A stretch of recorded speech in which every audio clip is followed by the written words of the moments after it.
Sahabat, topik yang akan kita renungkan kali ini adalah hubungan pribadi dengan Yesus. Sahabatku, ada kisah seorang profesor perempuan yang menghabiskan banyak waktunya untuk mengadakan penelitian dan menulis buku tentang hal-hal mengenai Yesus. Semakin hari semakin banyak buku yang ia hasilkan.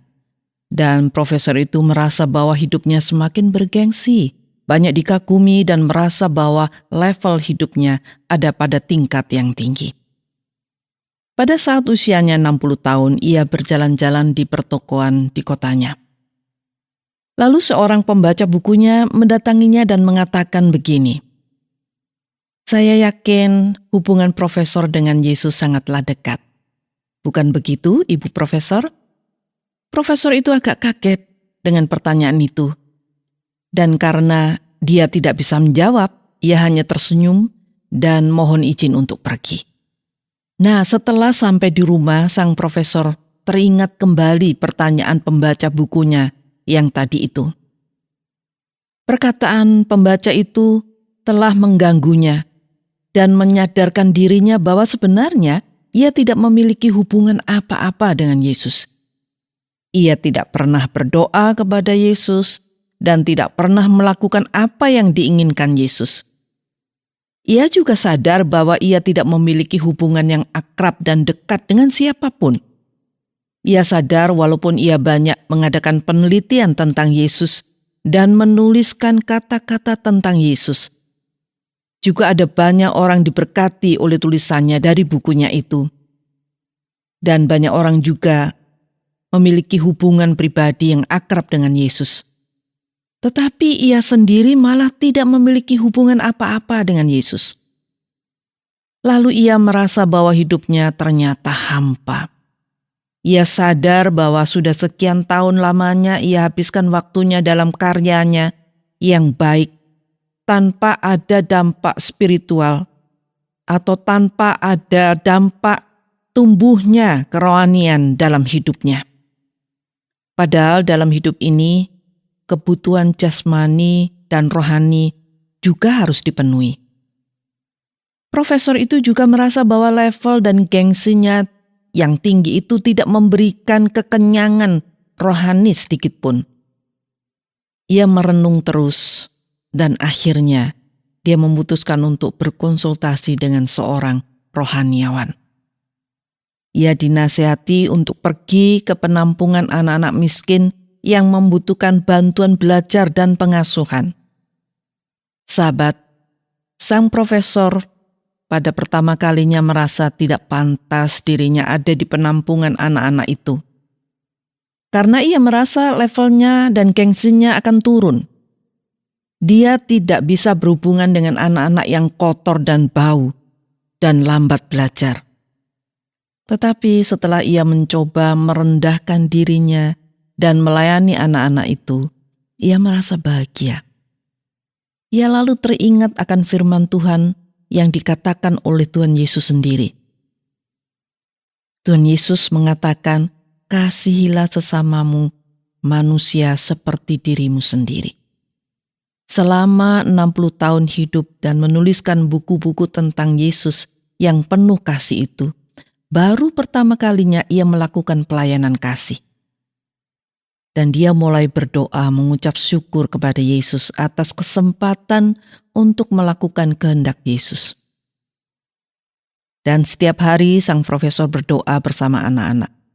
Ia sungguh menikmati hubungan dengan Tuhan Yesus dan juga hubungan dengan sesamanya.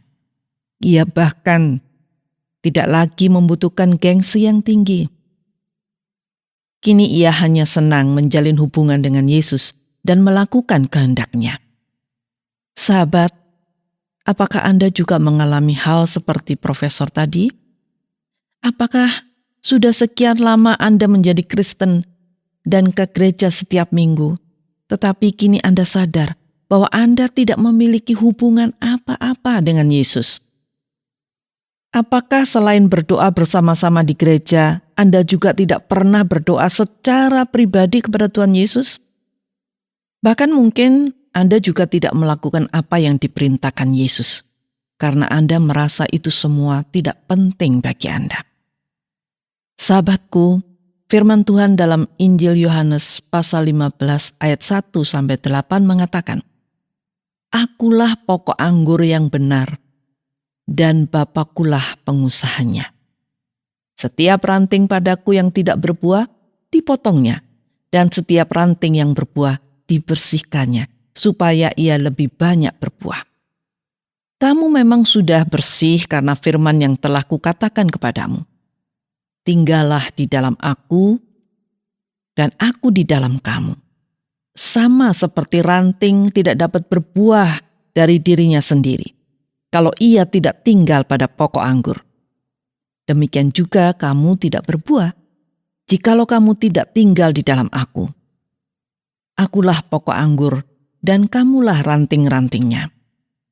Barang siapa tinggal di dalam aku, dan aku di dalam dia, ia berbuah banyak. Sebab di luar aku kamu tidak dapat berbuat apa-apa. Barang siapa tidak tinggal di dalam aku, ia dibuang keluar seperti ranting dan menjadi kering. Kemudian dikumpulkan orang dan dicampakkan ke dalam api lalu dibakar. Jikalau kamu tinggal di dalam aku dan firman-Ku tinggal di dalam kamu, mintalah apa saja yang kamu kehendaki, dan kamu akan menerimanya. Dan dalam hal inilah Bapa-Ku dipermuliakan, yaitu jika kamu berbuah banyak, dan dengan demikian kamu adalah murid-murid-Ku." Sahabat, sebagai orang Kristen kita harus tinggal di dalam Yesus, sama seperti ranting yang menempel pada pokoknya.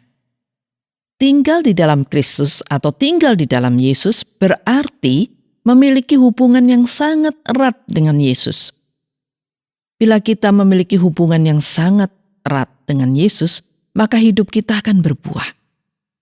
Buah yang kita hasilkan dalam hidup ini adalah kebenaran dan kebaikan. Dan buah itu tentu akan memuliakan Tuhan. Dan satu hal lagi, ada janji Yesus dalam ayat yang kita baca tadi yang mengatakan, "Jikalau kamu tinggal di dalam aku dan firman-Ku tinggal di dalam kamu, mintalah apa saja yang kamu kehendaki, dan kamu akan menerimanya." Inilah janji Tuhan Yesus untuk kita yang memiliki hubungan pribadi yang sangat erat dengan Yesus.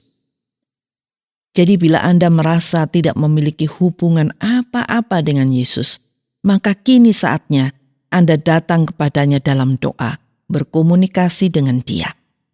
Anda bisa datang kepada Yesus kapan saja. Berapa kali pun Anda datang kepada Yesus, Tuhan Yesus akan menyambut Anda. Tuhan Yesus akan selalu memberkati Anda.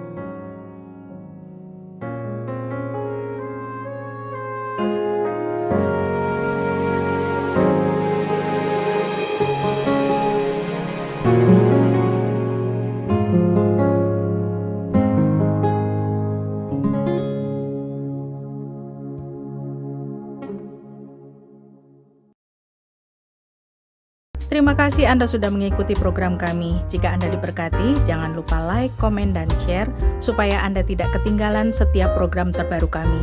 Jangan lupa juga untuk subscribe channelnya dan nyalakan loncengnya. Jika Anda ingin mendukung pelayanan kami, bisa melalui rekening kami berikut ini atau menghubungi kami di sini.